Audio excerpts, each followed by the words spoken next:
So, Assalamu alaikum wa rahmatullahi wa barakatuh, everyone. So, people are starting to come in. So, thanks for joining us today.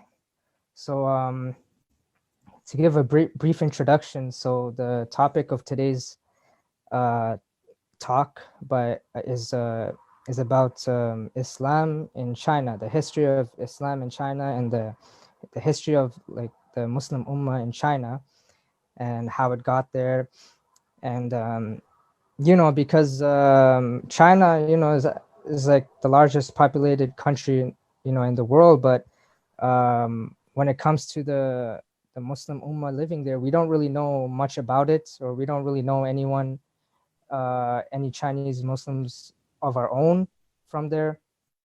And a lot of us are, alhamdulillah, involved in the helping out with the Uyghur Muslims in China, and helping them out, and may Allah help them. But we don't really know the general history of China, Islam in China, and how it got there, other than the Uyghur Muslims. So um, there is a rich history there, and we have a special guest with us today, actually, who is a Chinese Muslim himself, Brother Isa Ma. And a lot of you might already know this brother from his YouTube channel. He's a very talented brother, mashallah. Um, he's a writer. He's a speaker. He does many things. And thank you for joining us today, brother. Thank you for having me. And so I'll pass it on to him, inshallah. All right. Bismillah. Alhamdulillah wa salatu wa salam ala rasulillah wa ala alihi wa sahbihi ajma'in amma ba'd. Assalamu alaikum wa rahmatullahi wa barakatuh. Dear brothers and sisters, first of all, thank you for the invitation, and thank you for providing this platform for this very meaningful event. And I myself was an active member in the MSA back in my undergraduate career.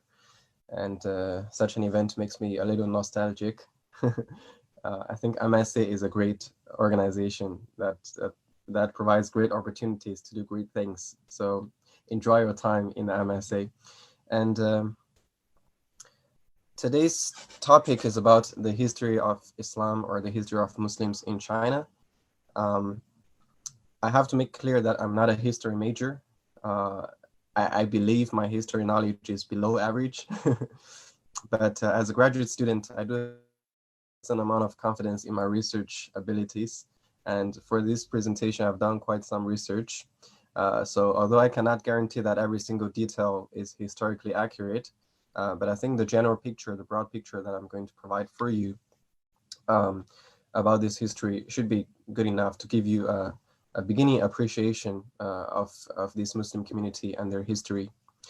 And you might ask, why should I even know anything about the history of Chinese Muslims?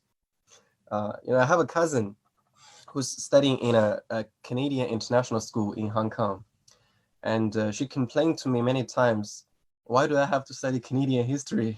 I'm a Chinese. And now I can proudly tell her, you know what, I made Canadians study Chinese history as well. No, but the reason why it's important and beneficial for us to learn each other's history as Muslims is actually there's a spiritual reason. The Quran invites us to a historic perspective. Even in Surah Al-Fatiha, Siratul Ladhina An'amta Alayhim, the path of those who you bestowed your favor upon. And that is a past tense. Allah subhanahu wa ta'ala is inviting us to look at people in the past, especially the successful Muslims in the past, and successful in different aspects, and see why and how they succeeded, so that we can take lessons from them and face the challenges of our time from their, by learning from their experience. And the Chinese Muslim community is a quite unique one, I think. And after this presentation, I think you will know why that is the case. But I do believe we can, from this history, derive some very beneficial lessons for us, no matter where we are in this world. I believe we can draw some experience from this history. All right, so without further ado, I'll just share my PowerPoint and let's get it started. Okay. Unveiling the history of Chinese Muslims, because I believe it's veiled to most people. Let's start with the ayah that I believe many of us are familiar with in Surah Al-Hujurat. And I will not go into a deep analysis of this ayah yet, but I'll come back to it in the end. And hopefully with the content covered in this presentation, we can have some better understanding of this ayah. But Allah subhanahu wa ta'ala told us, O mankind, indeed we have created you from male and female and made you peoples and tribes that you may know one another. Indeed, the most noble of you in the sight of Allah is the most righteous of you. Indeed, Allah is knowing and acquainted. So with this as a background, let's start. So in terms of when Islam first reached China, there are several opinions and there's no consensus in the academic sphere. But there are two popular theories. One of them is that it reached China in year 651. 651. And the reason for this claim is that there's an official historic record that says the emperor of the time, the second emperor of the Tang Dynasty, received delegates from the Islamic world. And thus some historians conclude that Islam reached China in 651. But then there's another popular theory which says that, well, even if official delegates came to China in 651, that doesn't mean there were no Muslims before that, right? This could mean, official diplomatic relationship was formed in that year, but it doesn't mean that there was no Muslim before that. But let's go with the first. So the second theory says that rather Islam reached China as early as 632, which happens to be the year that Prophet Muhammad ﷺ passed away. And I think it's also a quite believable theory, because you can imagine once the Prophet ﷺ passed away, the Sahaba, many of them could have left Medina or Mecca in order to spread Islam to other parts of the world. So it's also possible that some Sahaba came to China at that time, or even, we know that in 628, I believe, after the Treaty of Hudaybiyah, the Prophet ﷺ started sending letters to state leaders, to Rome, to Persia, to Africa, and it's possible that there was also a delegation to the Far East at that time. So if some historians were to claim that Islam reached China as early as 632 or even before that, it's also believable. I think there can be evidences to support that. But anyway, let's go with the first theory for now, 652. What's going on in the world in year 652? So that is in the Islamic world, is the Khilafah of Uthman ibn Affan, radiallahu anhu, the third Khalifa after the Prophet, alayhi salatu wasalam. And we know that Umar radiallahu anhu conquered a vast land, right? So at this time, as shown in the map, the Islamic Khilafah, the Caliphate, has already reached Central Asia at the east. And then, meanwhile, in China, it's the Tang Dynasty. And in this map, the colored area was all ruled by the Tang Dynasty, or at least for a period of time during the Tang Dynasty. And you can see that, wait, let me put on the, all right. So you can see that the western border of the Tang Dynasty was literally inside Persia already. And this furthest military outpost is literally called Bosi-Dudufu, the Persian military outpost. So in a way, the Chinese civilization in this year, 652, and the Islamic civilization in this year were physically in touch, in Central Asia. However, it's a little counterintuitive that Muslims, or at least the majority of them, didn't come through this corridor, didn't come through Central Asia and northwestern China into China. And the reason for that is this area, which is modern-day Xinjiang, so it had a very small population because the land was quite barren. There are large areas of desert. There was not much vegetation, and all of these small towns, most of them are actually military outposts, not very heavily populated, not developed as much, and there was little commercial value in this area. So not a lot of people actually came through this way, and the journey would be hard because of the natural environment, the harsh natural environment. And then there were also, I think, highway robbers and thieves possibly in this area. So yeah, although these two civilizations were in touch in this area in Central Asia, this is not the main entrance of Muslims. Then where did Muslims enter though? By the way, I just want to quickly mention that this was the capital of the Tang Dynasty, Chang'an, which is modern-day Xi'an, right here. And this is my hometown, Lanzhou, the geographical center of modern China. So Muslims came to China mostly through here, a city called Guangzhou, and it's the capital of Canton province. So back then in the Tang Dynasty, actually even before the Tang Dynasty, Guangzhou was a trade center.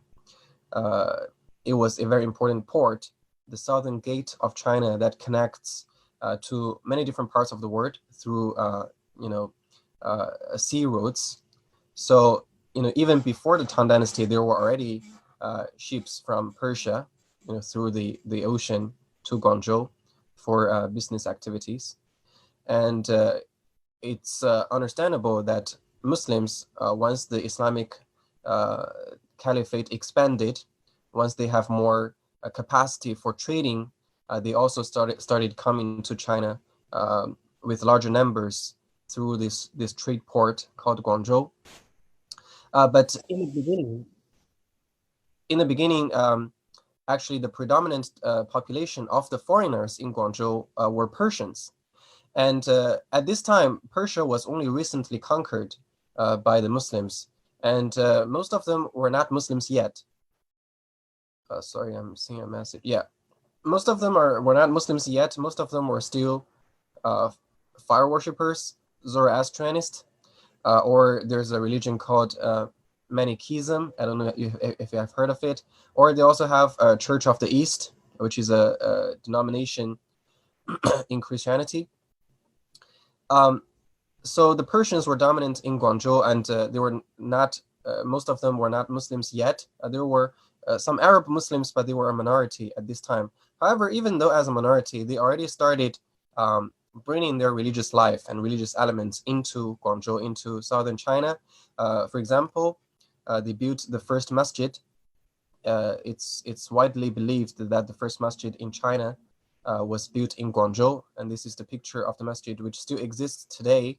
It's called Huaisheng Si, which literally means the masjid in memory of the Prophet ﷺ, or another name is Guangta Si, the masjid of the light tower, which is in reference to this tower.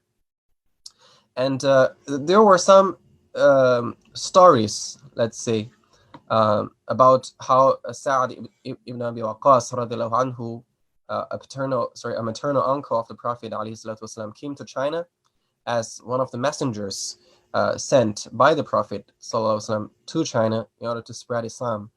Although this is quite well known in China, but the authenticity of this historic account is still under debate, and it's really hard to have a definitive conclusion whether this is true, because the records and evidences were so scarce. So we can never say for sure that Sa'ad came to China, but the fact that so many southern Chinese people know about this story, or and we have written records as early as 7th century, late 7th century, we can conclude that there must have been some kind of traces of Sa'ad, maybe his companions, or maybe people who represented him that came to China and built this masjid. And I've also done some research on the history of this masjid, and one of the papers I read told me that actually the masjid itself was probably built in the 7th century, right? Soon after Muslims came to China and settled down in Guangzhou. But this light tower was constructed about 300 years later. Even so, this light tower would still be more than 1,000 years old, and that's quite amazing. And all of this architecture is still preserved. It's still in Guangzhou. If you go there, you can visit it. I think it's a popular tourist attraction for Muslims in different parts of the world. I've been there myself. I took a short video that I've published on my YouTube channel. And if you haven't subscribed to my YouTube channel, do so. Unpaid promotion. It's called Isama, but it's a short video. It's 2 minutes. Let's take a look at this video, inshallah.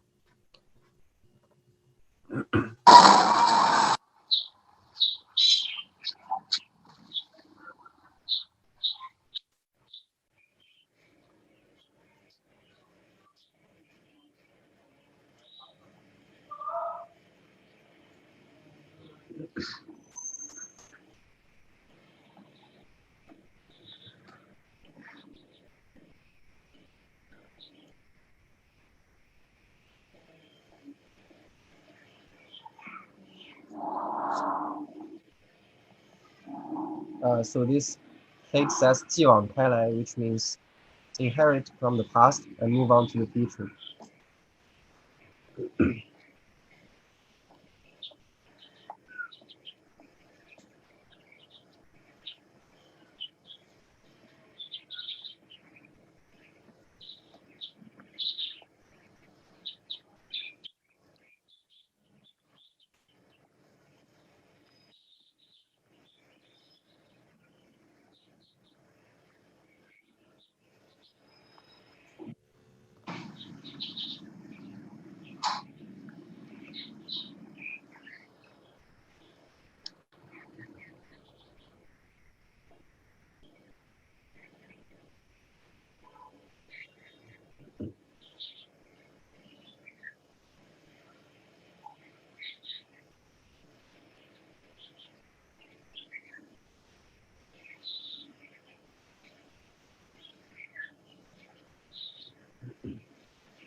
All right, so that's the oldest masjid in China.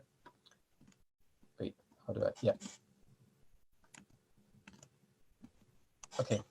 So that's the Tang Dynasty, which, by the way, was a relatively more multicultural dynasty in Chinese history, because the founder and the first emperor of the Tang Dynasty, Taizong, Tang Taizong, was quite an open-minded ruler, you can say. He treated different ethnicities within China equally. He gave them equal citizen statuses, and he was quite welcoming to foreigners.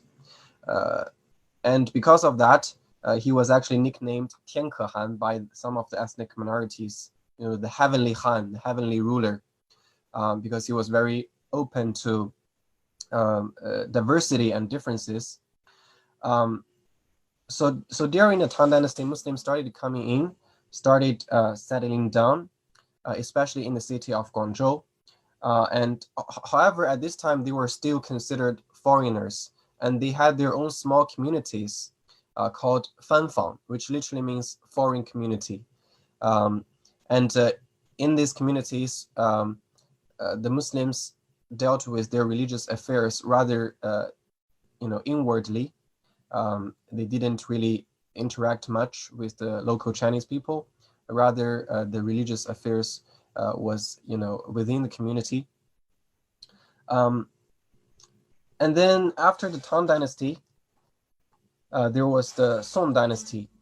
So actually, in the end of the Tang Dynasty, there was a domestic warfare, which caused many immigrants from the Arab world and Persia to return to their home countries because they were afraid of the ramifications of the war. So they left China for about maybe 50 to 100 years. The population of Muslims in China decreased a lot. They went back to their homeland. But once the Song Dynasty was founded, which is in year 960, so we fast forward 300 years. In year 960, the Song Dynasty was founded, the country was stabilized again, and the emperor of the Song Dynasty started encouraging foreign merchants again, giving incentives, promulgating some policies that are welcoming and friendly to foreign merchants, and then they started coming in again. But at this time, after 300 years, most of the Persians have already become Muslims. So this time when the foreign guests or when the foreign merchants came in, they were predominantly Muslims. And this really, this fact played an important role in the popularization of Islam in southern China. Now that they are more united, most of them are Muslims, and they are more, outward looking. So it's not only a community affair. The religion, Islam, is now something that they want to actively spread to the Chinese people and communicate with the Chinese people. So in the Song Dynasty, some of them started settling down, started living in China, marrying Chinese people, some of them brought their families to China, and they started mixing with Chinese people, moving inland towards the northern part. So if we can say that in the Tang Dynasty, Muslims were still considered foreigners, then in the Song Dynasty, they started becoming more and more indigenous. When Chinese people see Muslims, now they can understand that this is, something that has already been incorporated into the Chinese culture or Chinese population. It's not entirely foreign anymore. And then, at this time, what's interesting is that the so-called fanfang, the foreign communities, the population is larger, and the government actually allowed these communities to have their own legal department, which is quite amazing to me.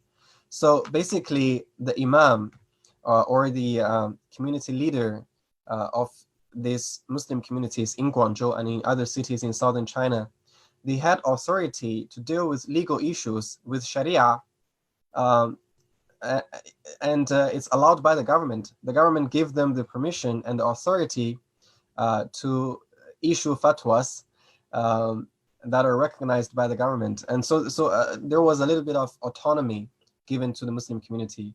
And this could be quite shocking to some people, because people think of China as a very authoritarian state, and requires conformity from all corners to the central government. Although largely speaking, that is the trait or the case. But this is a historic fact that Muslims back then had their autonomy. They could deal with their legal issues with Sharia, with their own community leaders within their own communities. And this actually happened for quite a long time. And then in the 13th century, in 1206, Genghis Khan united the Mongols, and the Mongol invasion or the Mongol conquest is something that I believe we're familiar with. Within 100 years, subhanallah, the Mongols literally conquered half of the world, right? They went, all the way from Mongolia through Central Asia to the Middle East and all the way to Egypt. And on the way, they destroyed almost every town. Baghdad was sacked and taken in year 1258, and that literally marked the end of the Islamic Golden Age. It ended the Abbasid dynasty, and Muslims started becoming very weak politically and militarily, socially, even economically, because of this invasion. And in year 1279, the Mongols defeated the entirety of China as well. They destroyed the Song Dynasty, and they established their own dynasty in China called the Yuan Dynasty, Y-U-A-N, which is the same as the currency of the Chinese currency right now. So yeah, this map shows the routes that the Mongols took in their invasion, and Baghdad was there. It was taken by the Mongols.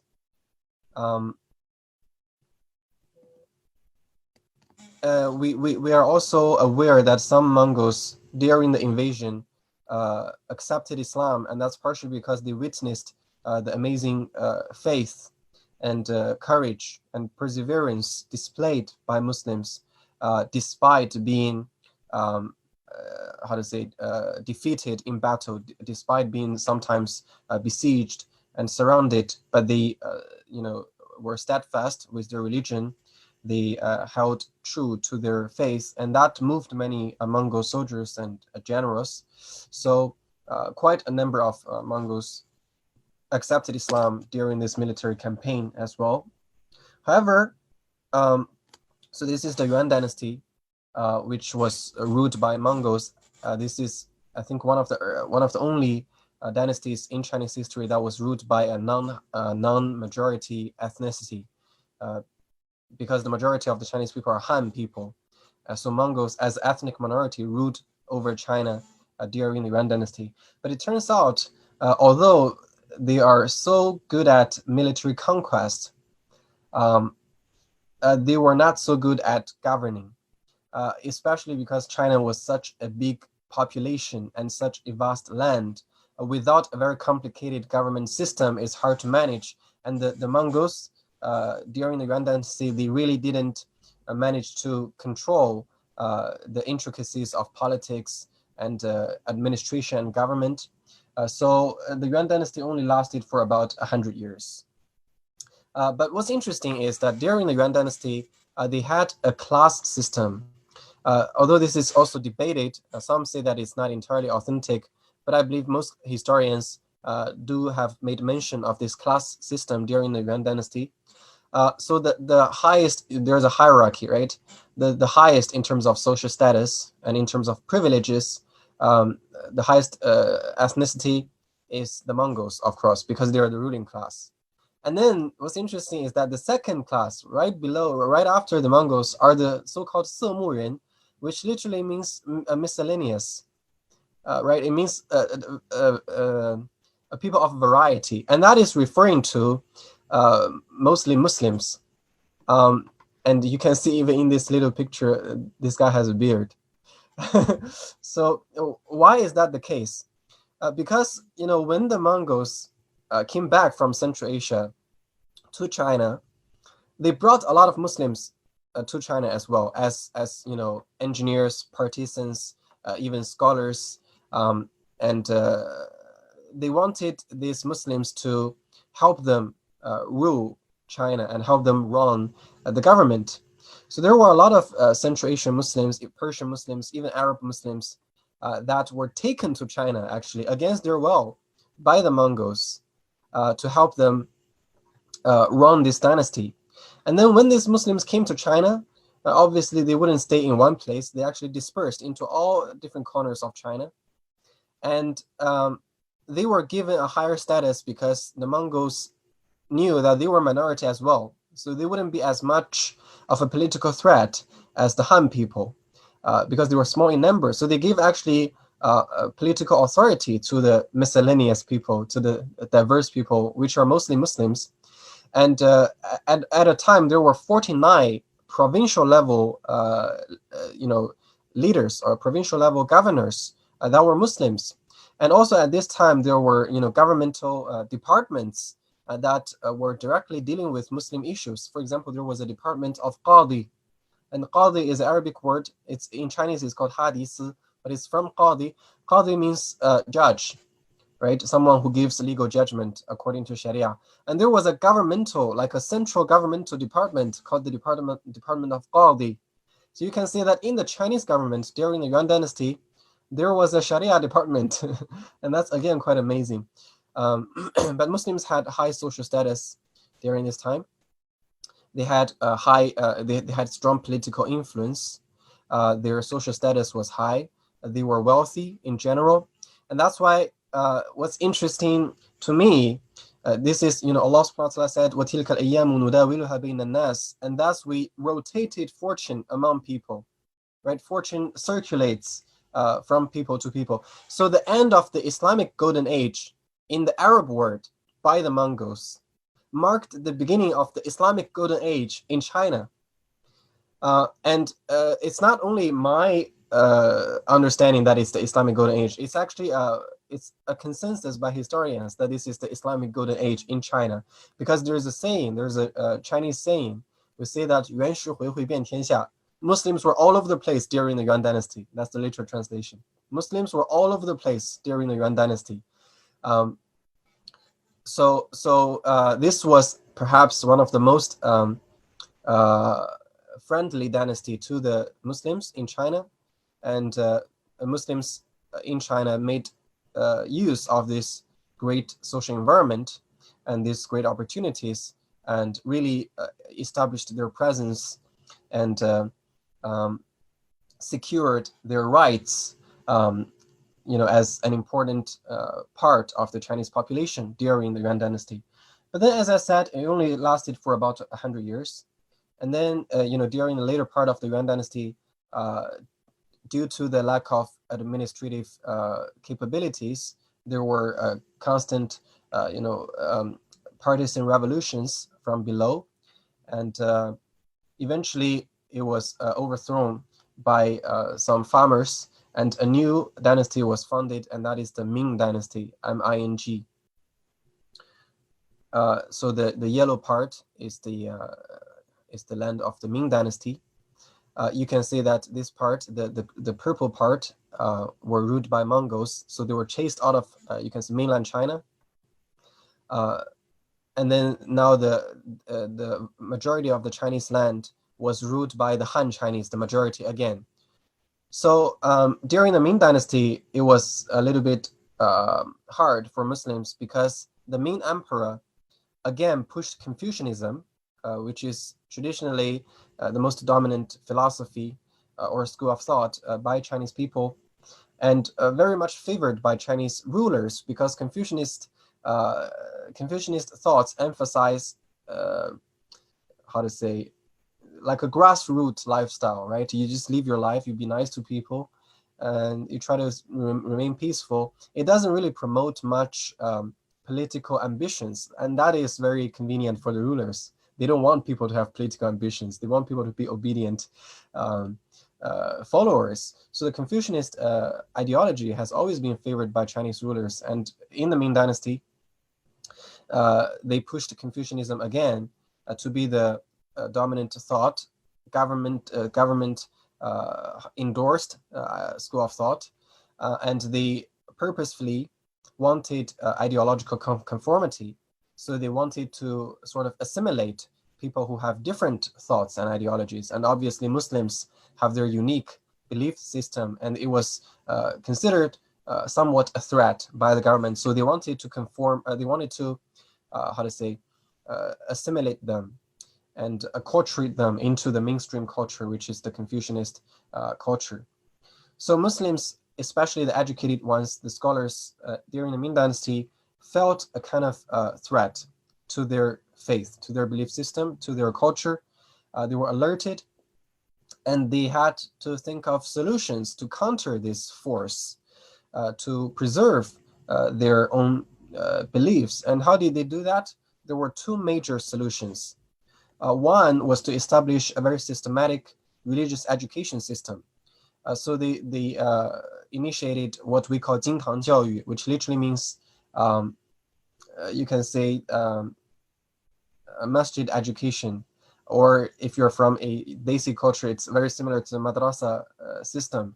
So students, they would live in the masjid, and they would study for a prolonged time with a quite structuralized educational system, which books to learn, which things to memorize before you can graduate. So that is to preserve the scholarship, the knowledge of Islam in China. That is one solution. to the outward threat. And another solution was called the Han Kitab Movement. Han is the name of the majority ethnicity in China, and it's also the name of the language, actually. So Chinese people call Chinese Hanyu, the language of the Han. So the educated ones among the Chinese Muslims realized that if we want the Chinese public to know what Islam is, we cannot only depend on Arabic and Persian literature, which was mostly used in the mosque education. They were using Arabic and Persian literature, and you would be amazed. I mean, when I was reading the history of Chinese Muslims, some imams and scholars during the Ming Dynasty, they couldn't write in Chinese, but they could write very well in Arabic and Persian. They could write academic papers in Arabic, and some of them went to Hajj, as early as the Song Dynasty. But in the Ming Dynasty, when they went for Hajj, they could communicate with Arabs in Arabic fluently, and that's because when they learned Islam in the masjid, the teaching and learning process was mostly in Arabic and in Persian as well. But they realized that this has a problem, and the problem is the general public of the Chinese population cannot understand our religion. They have no idea what we believe if we constantly talk about our religion in Persian and in Arabic. So we have to come up with some Chinese literature, something written in Chinese to communicate our ideas and beliefs to the Chinese people, and that's exactly what they did. The Han Kitab Movement, Han referring to the Han language, Chinese, and Kitab, is the Arabic word for book. So basically the Chinese language book movement. So they started writing about Islamic theology, Islamic history, Aqidah, fiqh, all of these Islamic sciences in Chinese. And there were some tremendously brilliant works during this time. This is called 正教真传, the authentic explanation of the true religion of Dinul Haq. This is called 天方信理, the morals and reasoning of Islam, you can say. So there were some brilliant books that are still available today in print, and I've read some of them. And what's really powerful about these books is that the Chinese scholars during the Ming Dynasty, and even later on to the next dynasty, the Qing Dynasty, they explained Islam with traditional Chinese cultural terms and concepts.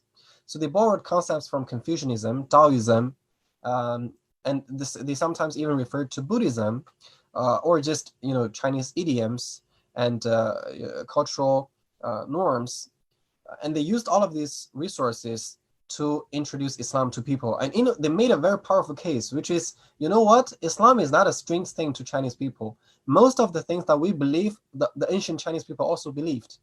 And now you guys have forgotten it, and we're just reminding you. That's their case. SubhanAllah, it was a very well-made case. I remember there was one scholar called Jin Tianzhu. When he was explaining halal cuisine, why we have so many requirements when it comes to food, he quoted an ancient Chinese literature which showed that the Chinese people in the past had more requirements pertaining to food than Muslims. So he said, you know what, we're just following we're just reviving this sunnah of the ancient Chinese people. We're doing better than you. You should do the same.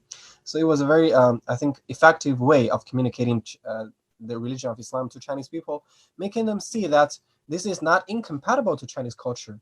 Rather, this is, you can say, an improvement or an upgrading or a optimization of Chinese culture. By being a Muslim, by practicing Islam, you become a better Chinese. You become a more complete Chinese. So that was their case, and it was very well made. And I think this is something quite unique as a Muslim community.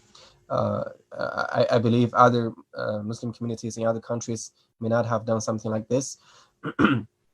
And then the Qing Dynasty, which is the last monarchy in China. So this during the Qing Dynasty, the Qing Dynasty was established also by an ethnic minority, the Manchu people. And then when they came into power, what they did was they had many discriminatory and oppressive policies against the Muslims, against the Hui people, the ethnic minorities in China, because for one thing, they understand that the Han people are still majority, although they are in power, but their power is not stable because they are still overnumbered. And the Han people they learn from history because the Yuan Dynasty was overthrown by Han Chinese. They were afraid that their dynasty would also suffer the same fate. So they were quite nice to the Han people to comfort them, but they were quite oppressive to the ethnic minorities. And another reason for this is that it's actually a mentality of the ruling class described in the Quran from the example of Fir'aun. Fir'aun, in order to secure his authority, he divided the minority population, the Jewish people, Banu Israel, into different tribes so that they can rival each other. If they constantly fight each other, they would have no time to unite and threaten the central government. And this was also something that the Qing Dynasty did. They instigated hatred, racial hatred between the Muslims and the Han Chinese. So they, as a minority, could be safe and to watch the other two ethnicities fight with each other and weaken each other so that their authority is protected. It's quite an evil plot, but it's actually very commonly used by rulers throughout human history. And so during the Qing Dynasty, the Chinese Muslims suffered a lot, socially, economically, and even there were some military encounters. So, for example, in I think I don't remember which year particularly, but there was one big revolt by the Chinese Muslims in northwestern China against the oppressive regime.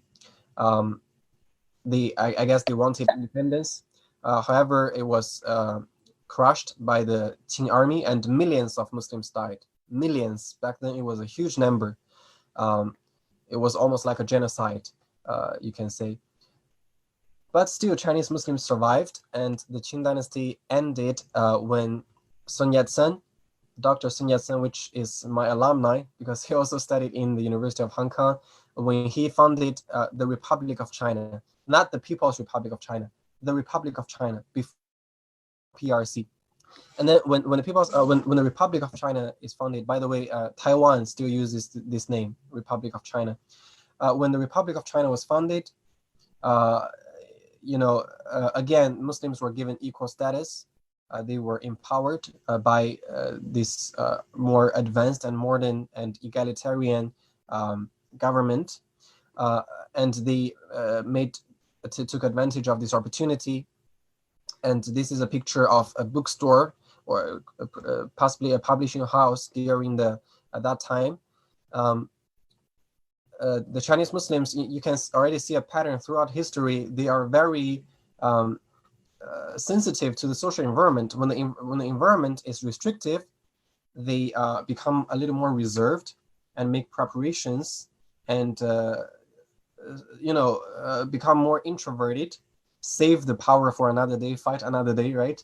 And when the environment becomes relaxed, when the environment becomes empowering, they immediately jump on the opportunity, make use of the opportunity to spread Islam, to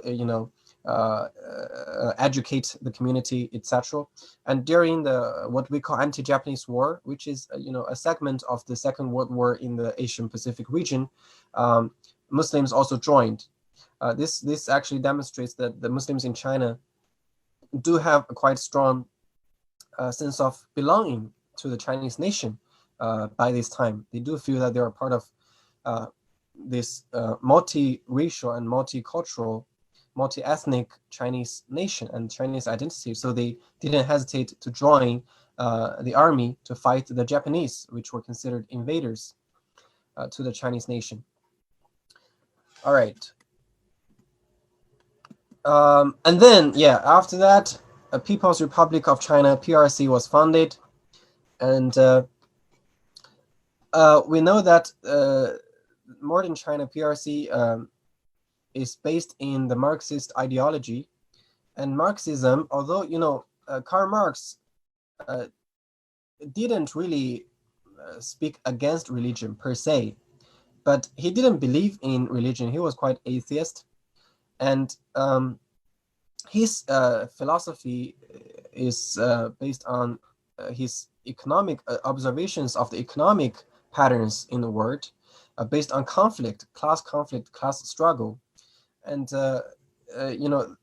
so you can say the Chinese regime in the PRC also is not that fond of religions in general. So they're not targeting Islam or Christianity. They're just not that interested in religion in general. It's a mostly atheist government.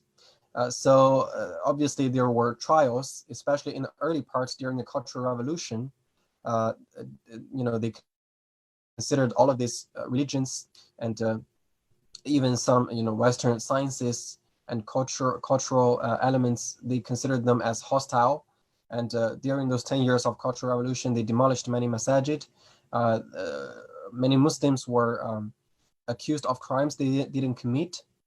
Some were, tortured. Some were imprisoned. Some were killed. It was a dark history, not only to the Muslims. There were, non-Muslim scholars that were also oppressed and persecuted during this time. So those were the trials. But the opportunities were that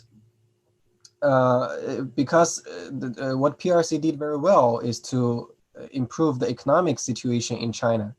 Before that, during the Qing Dynasty, China was really weak economically. When the British and the French, when the Western people came with their battleships, with cannons, they were trying to defend Tianjin and Beijing with spears and swords. And that was the comparison in the Qing Dynasty. We were literally hundreds of years behind in terms of technology and economy.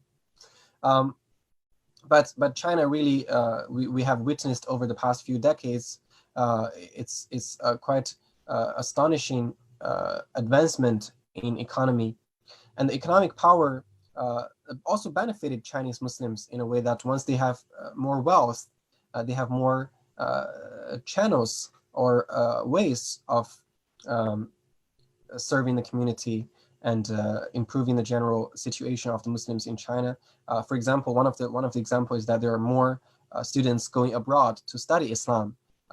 Prior to that, maybe Muslims couldn't afford that. Muslims in China before PRC, except in the Yuan Dynasty, in other dynasties, they were normally a relatively poorer community. But now the Muslim community have become more wealthy. A lot of students go to study in nowadays to Egypt, to Saudi Arabia, to other countries. When I went to Medina earlier this year, I met a Chinese student who studies in the Medina International University. He told me that there are over 500 Chinese students right now in Medina Islamic University. And we have scholars who come back from Azhar. We have scholars who studied in Sudan. Some studied in Pakistan. And in a way, they could do this partially because they had more, financial means to do this. So these were the opportunities partially provided by the modern China, the Chinese government as well. So I will show you some pictures of Islam in China right now. So this is a masjid in my hometown, Lanzhou. I've shown it in my documentary, which is also on my YouTube channel. You can check it out. Unpaid promotion. This is called the masjid in the Western Gate. That's a beautiful one. And then this is a picture of Eid prayer in, I believe, Qinghai province, Xining, in a city called Xining. And on Eid, police officers will literally block the whole street because they know the street will be flooded with Muslims.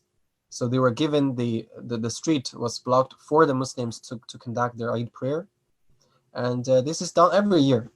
The population was really large. And yeah, and this is only one city in China, and you can already see the large number. Some estimate that the population of Chinese Muslims in China right now is more than 25 million, which is more than some Muslim countries in the world. So it's not a small number, it's quite a significant amount of people. And they are in all parts of China. And now some other pictures.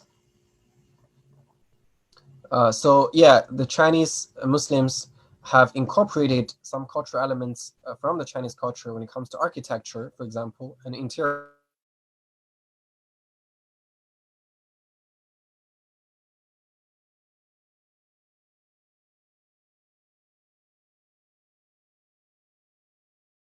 interior design of masajid, the buildings themselves. From outside, if you are not familiar with the Chinese Muslims, you perhaps wouldn't even know this is a masjid. And recently there was a new thing called de-Arabization, initiated by the government.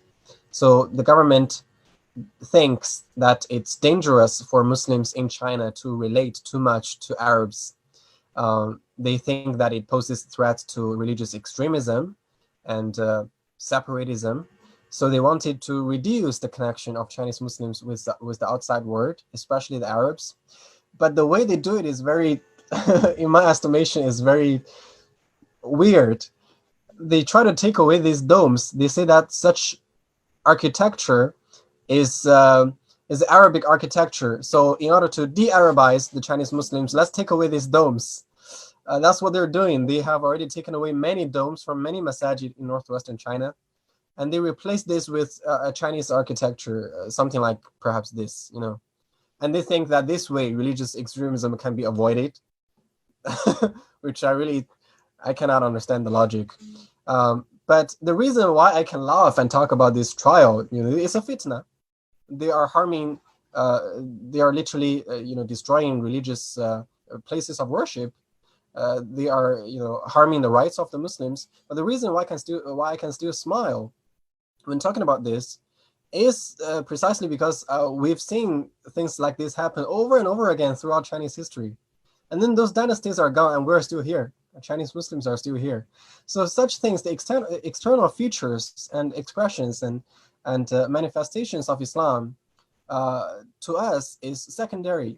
The primary is our faith, is our spiritual connection to Allah subhanahu wa ta'ala and to the religious teachings.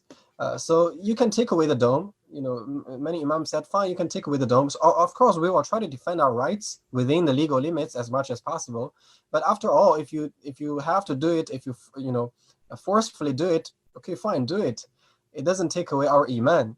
You can take away the building. You cannot take away the iman. And yeah, martial art is another thing that's quite unique. So the Chinese Muslims have developed their own branch of Kung Fu, right? Kung Fu is a Chinese thing, but it's quite diverse. And we have a special branch in Chinese Kung Fu that is owned by Muslims. And this is Sheikh Hu Songshan. There's a video of him on YouTube by a channel called Ilm Film. Sheikh Hu Songshan is a martial artist and also actually a very practicing Muslim. He was at a time one of the, I think, board members of the Chinese Martial Art Association, which was a very high status, which shows that the Chinese Muslims Kung Fu and martial art is quite prestigious and highly acknowledged by the martial artists in China. They've developed some systems that are strongly related to the Islamic culture. They named some fights and some moves with religious names. There was one system of martial art literally called 教门拳, which means religious fighting or religious boxing, something like that. And calligraphy is another thing. Arabic calligraphy is obviously something that has a long history, and also Chinese calligraphy has a long history. So the Chinese Muslims, they've combined the beauty of Chinese calligraphy with Arabic calligraphy, and Mi Guangjiang, the author of this piece of work, is a famous calligrapher who has won international awards. He's highly esteemed even in Egypt because he can write in Arabic and he can write in Chinese, and he sometimes combines Chinese with Arabic. And there are some of his workshops available on YouTube as well, because he's been invited to many universities in North America. He's given talks in a lot of Western universities as well. So yeah, this is also a special aspect of the intersection of Chinese culture and Islamic culture. And then cuisine, food, right? If you go to my hometown, you will see a lot of big bearded Muslims like this Uncle G right here. And the halal food culture in my hometown has already been accepted long ago as a part of the local cuisine, right? Even the non-Muslims are very familiar with halal food, and certain cuisine is known to be owned by Muslims. Like, I think in my hometown, some non-Muslims would prefer halal restaurants because they know certain dishes can only be found in halal restaurants, but they're universally beloved. And then also tea is a big part of the Chinese Muslim culture as well. But what's special is that we use these like cups, these like special cups. And a lot of old people before prayer, they would come and sit down and drink tea and talk with each other and wait for the iqamah.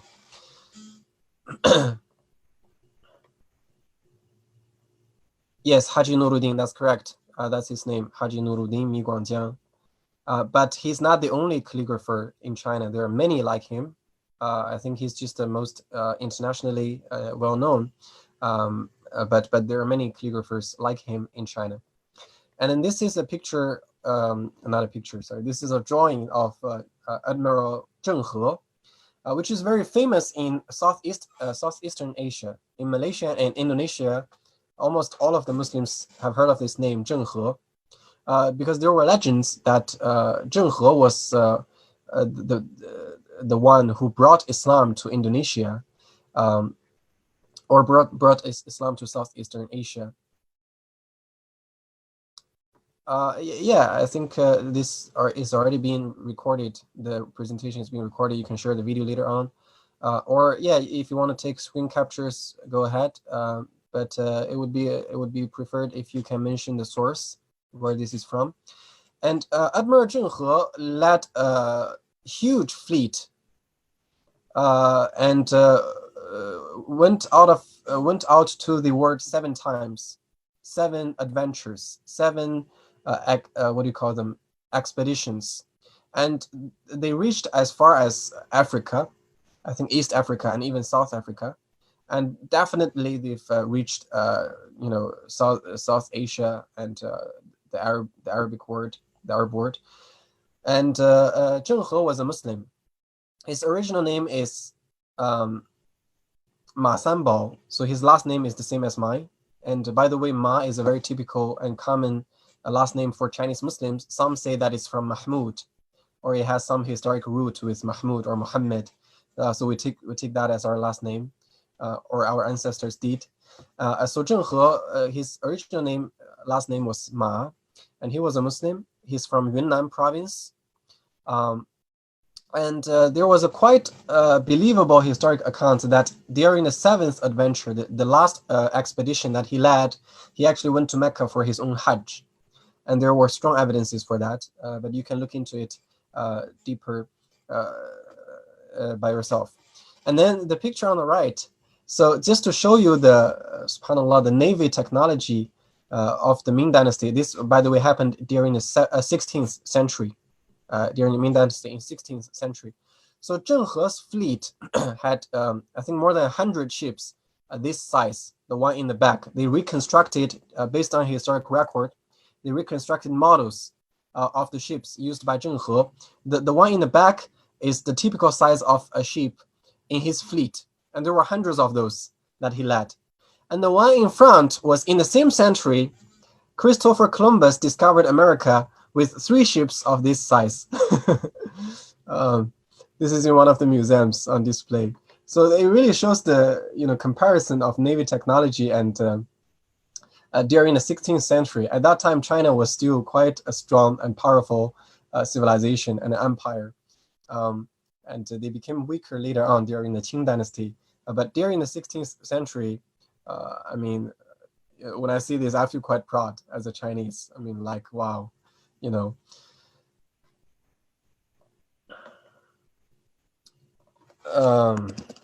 I'm multitasking. I'm answering a chat as well.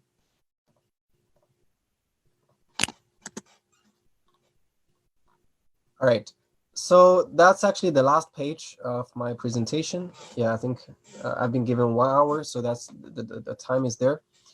But let's return to this ayah in Surah Al-Hujurat.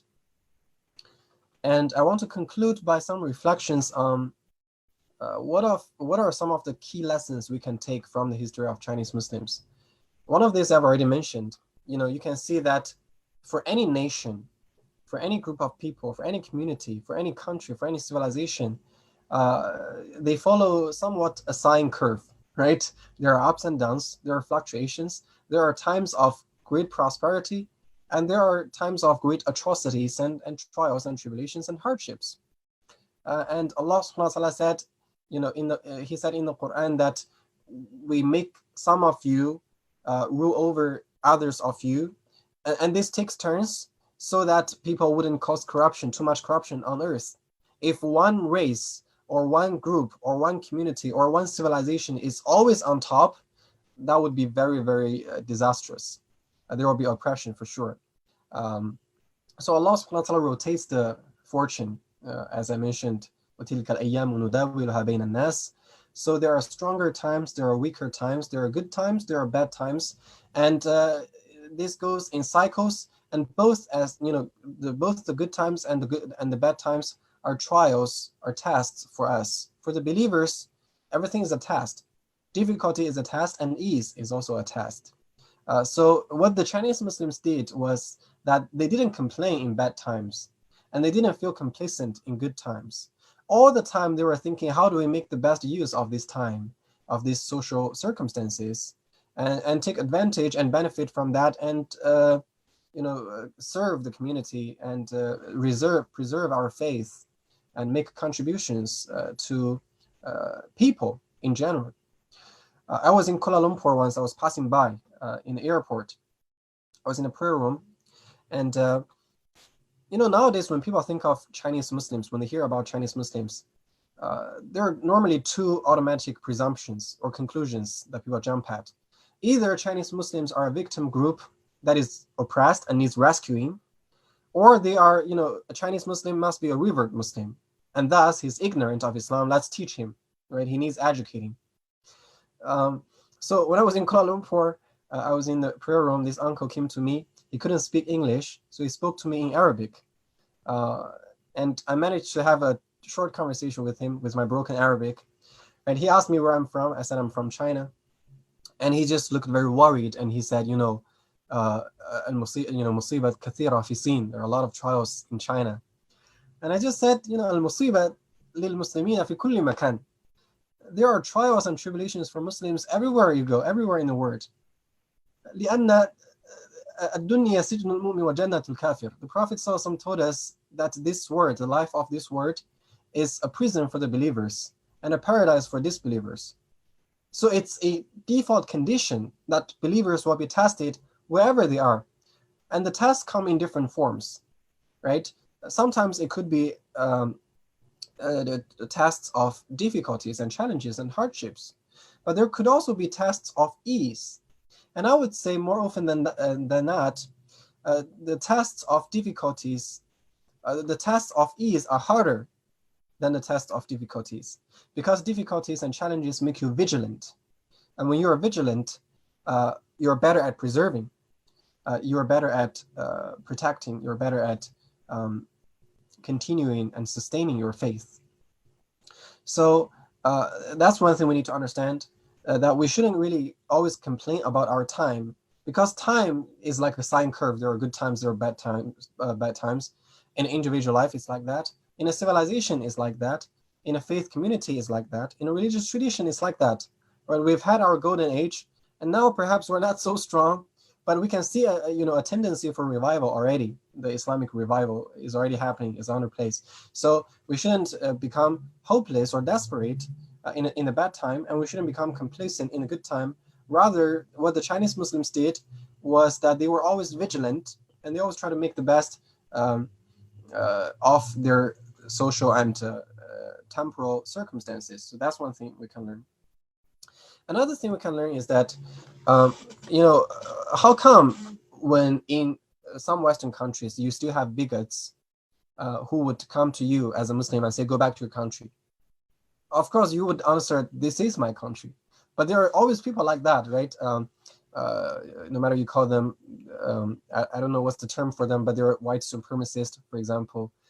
They're xenophobes, I think is a better term. There are xenophobes who always tell you, go back to your country, right? You're Muslims, don't practice your religion here, go back to your countries. But in China, I'm a Muslim, and my non-Muslim friends know I'm a Muslim. None of them would ever feel I'm not a Chinese. So we have so successfully, forged this identity, which is universally accepted by Chinese people as Chinese. We're Muslims, we're Chinese, and there's no conflict whatsoever in that. We don't have to quote the constitutional values or the Universal Declaration of Human Rights to prove we're Chinese, but no, we're just Chinese. Because actually, as I've demonstrated during the Tang Dynasty, during the Yuan Dynasty, that was more than 1,000 years ago or 800 years ago, it was already a multiracial and multi-ethnic nation. So we have already forged this identity. And partially also because the Chinese Muslims, they didn't overly emphasize difference. They don't always tell people we're different from you and we're better than you. You guys, you don't even know what you're living for. You guys are just ignorant. They didn't overemphasize that. Rather, they overemphasized they emphasized commonality, the common ground, as demonstrated in the Han Kitab Movement. They tried to show the Chinese people, non-Muslims, that we have much more in common with you than you would think. We have a lot of similarities. Let's talk about the similarities. Let's talk about what your ancestors also practiced. Let's talk about what Chinese people also believe that we believe, right? So yeah, in this ayah, so I'm concluding with a term called Islamic Interculturalism, which is actually my current academic interest. I'm writing a dissertation about a multicultural and intercultural education in Hong Kong. So I believe in Canada, you guys would be familiar with the term multiculturalism or multicultural education. It's like a very popular and prevalent theme in Western countries, in North America, in Australia, in the UK, in Europe, because the society is becoming very diverse in terms of ethnicity and the population. But when we talk about multiculturalism, this is one of the criticisms of multiculturalism. We are emphasizing differences because the multiculturalism means coexistence of different groups. So we're already drawing boundaries, right? We're talking about the coexistence of different entities, and this creates problems. So that's why some scholars, after several decades of discussion about multiculturalism, they have now proposed a new term called interculturalism. Instead of always talking about the rights of different groups, the equality and equity of different groups, right? The respect and appreciation for different groups. Why don't we talk about the similarities? Why don't we talk about the sameness that we have with each other? Why don't we go back to some, commonly accepted things that we all hold to be valuable? And this is actually, I believe, this is the Islamic approach. Look at this ayah. It's about diversity, but Allah subhanahu wa ta'ala started with commonality. Ya ayyuhan nas. First of all human beings, he referred to all of us with one term. And that already proves that fundamentally we're all similar. Fundamentally, we can be referred to by one term and one name. So we are all common. Inna khalaqnakum min dhakari wa untha. Again, commonality. We created you from male and female. You're from the same parents. Fundamentally, you are very similar. You have a lot in common. And then بعد ذلك, after that, وَجَعَلْنَاكُمْ شُعُوبًا وَقَبَائِلَ لِتَعَارَفُوا. We made you different peoples and tribes so that you may know each other. لِتَعَارَفُوا. This is the core of interculturalism, to know each other. We recite this ayah a lot. We're all familiar with this ayah. We quote this ayah in our multicultural education presentations to non-Muslims. However, some of us don't really practice this arafu, to know each other. And I think the Chinese Muslims did this pretty well, right? They really exerted effort to know the Chinese culture, and with a very open mind, right? Not only for the sake of da'wah, not only so that I can attack you with your weak spot and convert you, but it's more about really, genuinely and sincerely and humbly appreciate the beauty and the goodness in your culture, because you are my brother in humanity, and you must have inherited some kind of good from the prophet and messenger that was once in the ancient times sent to China, there must be fruits still remaining in the Chinese culture, and I want to extract that. I want to appreciate that. I want to value that. I want to compliment and praise you for that. So they really exerted effort in knowing the Chinese people, and that's why one of the reasons they became the Chinese people, because of that appreciation. So لتعرفوا, to know each other. And then yeah, that is my ending regard. Inna akramakum indallahi atqakum. Indeed, the most noble of you in the sight of Allah is the most righteous of you. Inna Allah alimun khabir. Allah is knowing and acquainted. So this is a very brief summary of a history of more than 1400 years. Obviously, it was quite superficial. I couldn't reach all of the deep level details, but I hope Bismillah, this presentation has given you some insights into this community, which is largely unknown and unheard of by Muslims in other parts of the world. I hope this presentation has made you appreciate a historic perspective that modern Muslims sometimes lack. We focus too much on the here and now, and that's partially caused by the media culture. We focus too much on struggles, oppression, the conflict between the oppressor and the oppressed.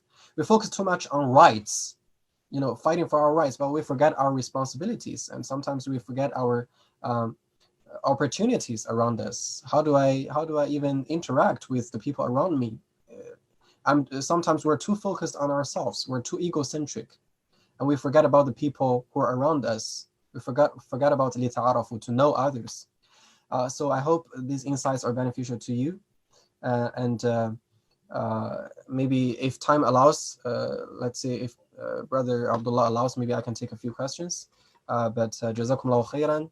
سبحانك اللهم وبحمدك أشهد أن لا إله إلا أنت أستغفرك وأتوب إليك. اللهم وسلم وبارك على نبينا محمد وعلى آله وصحبه أجمعين. I'll pass the mic back to you. So Jazakallah khair, Brother Isama.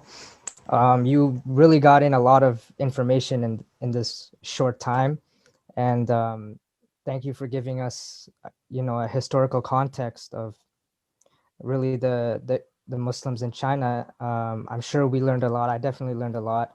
I wasn't aware, coming into this lecture, that there's been such a long line of Muslims that have entered China since, shortly after the death of Prophet Sallallahu Alaihi Wasallam. And they've become amalgamated into the Chinese society ever since then. And like you said, I guess within the Chinese people, there's not much surprise when they see Chinese Muslims, which to us in other parts of the world, it is kind of a surprise. We're not really aware, and it was cool seeing that throughout the different dynasties, they were actually, for a lot of the part, well accommodated, or even like you mentioned, had their own right to practice their legal, like law. It is kind of sad, to see that some of the governments, even now you mentioned, are trying to, like, culturally assimilate them, and which is sad. You see that in so many parts of the world, even different governments around the world historically and even now. But we'll definitely keep the Chinese Muslims in our du'as, the the Uyghur Muslims always, inshallah. And jazakallah khair for your insight. Thank you for taking time out of your day. And also for the viewers watching that may not know of the brother's YouTube channel, he mentioned already once, I think. Just search up his name on YouTube, Isa Ma, and you'll definitely find it. There's a lot of great content on there, a lot of great things to learn. And the brother, is a student of the religion, as you see, and he's doing a really great job of, conveying, the message, not only in his own country, but to other parts of the world. And yeah, I just, thank you very much for this lecture. And if anyone has asked questions, you can ask in the chat or unmute yourself, and inshallah, Brother Isama could stay for a few minutes to answer. Sure.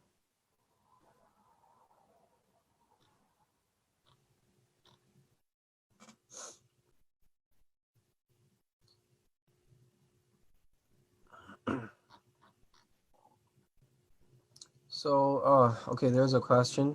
How do Muslims in other parts of China react to or feel towards the treatment of the Uyghurs today, especially since a big part of their treatments is eradication of religion? So, um, first of all, I would say that the Uyghur issue is more of a geopolitical issue than a religious issue.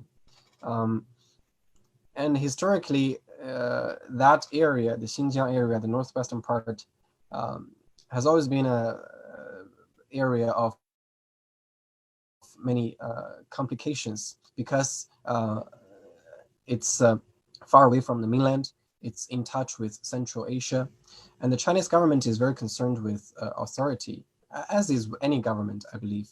Um, and they cannot tolerate any threat of separatism or any possibility of separatism. So I think the harsh treatments or the policies in Xinjiang are mostly for that purpose, for that reason, for fear of separatism, and for preventing what they believe to be religious extremism, and for what they believe to be tendencies to overthrow the government and attain independence. I believe most countries in the world wouldn't allow such a tendency to grow. Even in Western countries, I remember there was once, I think, a part of Spain wanted to be independent, and that was harshly stopped as well by the central government. So it's a geopolitical issue, and it's quite complicated because the Uyghurs, they are a Turkic people in terms of race and ethnicity. Their culture is more similar to Central Asia. Their language is actually very similar to Turkish. And then, if religiously they are very attached to a foreign entity, let's say to a foreign country or a government, then the Chinese government obviously would be very alerted by that association, because it could be politicized, it could be manipulated as from their perspective, a weapon against the Chinese country, the Chinese nation, and the unity of the Chinese nation. So it's a geopolitical issue. It's very complicated, and but even in Xinjiang, it's not universal. We see Beijiang, Nanjiang, the northern Xinjiang and southern Xinjiang. They also have like slightly different policies. And now that the Western media has covered this issue for quite some time, and the world has become more aware of this issue, the Chinese government has also reacted. And I've heard from secondary sources, people who live in Xinjiang, that it has become, it's not that harsh anymore.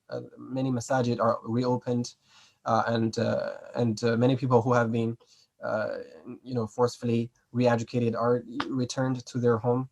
So again, I think the Chinese Muslims see such issues from a historic perspective. They don't see it as here and now, but they try to put things into the context. Why is this happening? And even if they want to form a solution to change the situation, they also think of it in a long-term perspective. How do we change this in one generation's time, not right here and now?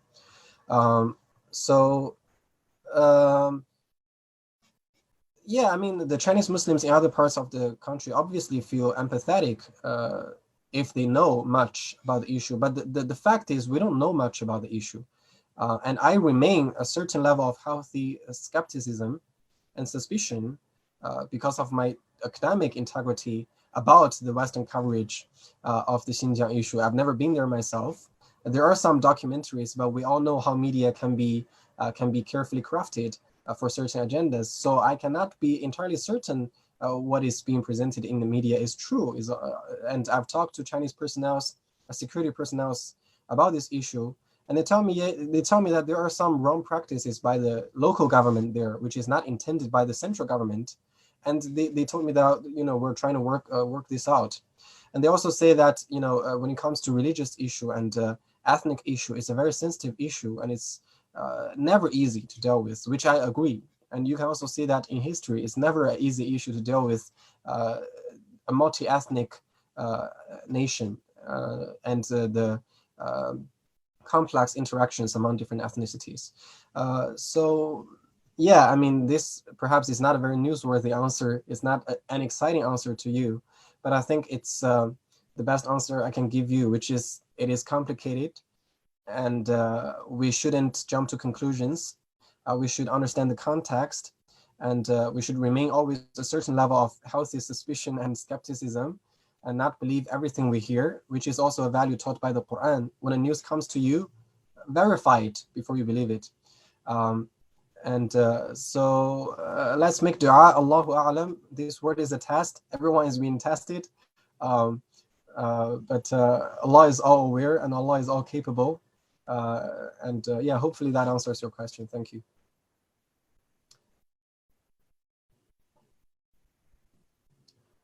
Yeah, in terms of the Chinese calligraphy workshop, I think I have the contact of Haji Nuruddin. You can get my contact from Brother Abdullah or Brother Ridwan, and then I can share his contact to you afterward, inshallah. What's the impact of the Mongols adopting Islam had on China? Were the Mongols ruling China at the time? Yeah, I think I mentioned this. So the Mongols didn't entirely, all of them, accept Islam. I think only a part of them, a small, not a small, but you know, a fraction of the Mongols accepted Islam, and that was mostly an individual and personal choice. There was a famous historic account of one Mongol general who accepted Islam together with his 150,000 soldiers, which was quite amazing.